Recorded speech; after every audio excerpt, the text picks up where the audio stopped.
তো আপনারা সকলেই জানেন যে আমাদের দুটো ইউটিউবার দাদা অর্থাৎ ধানসল ফুটবল মাঠে যাওয়ার সময় অ্যাক্সিডেন্ট করেছিল।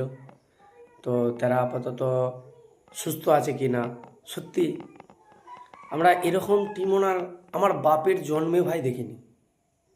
তো SB11 মেদিনীপুর, আজাদিয়া, কাজলদা কেন মাঠে নামলে ওদের নাম নেই ভাবো।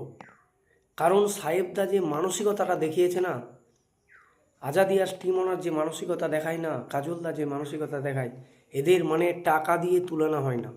আর কেন আমরা গলা ফাটাই SB11 বারবার নাম টানি, কী কারণে নিই ভাই, সেটা আপনারা নিজের চোখেই দেখুন।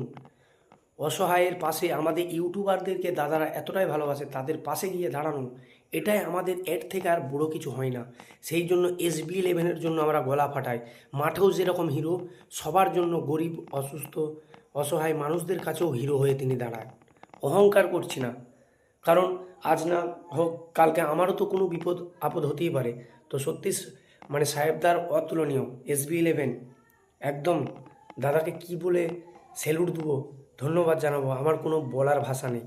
তো রিকোয়েস্ট করবো প্রত্যেকটা টিম ওনারের কাছে অনুরোধ যে ইউটিউবারদের জন্য কিছুটা ব্যবস্থা করে দেবেন, সুব্যবস্থা। দ্বিতীয়ত যাতে দেখো সবাই কি তো মিটে না হচ্ছে, দুটো তিনটে ইউটিউবার যাবে, তাদেরকে কিছু খরচা অন্তত যেমন দেওয়া হয়, রিকোয়েস্ট করব আপনাদেরকে।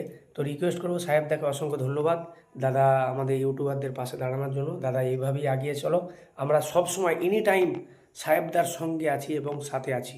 ওকে।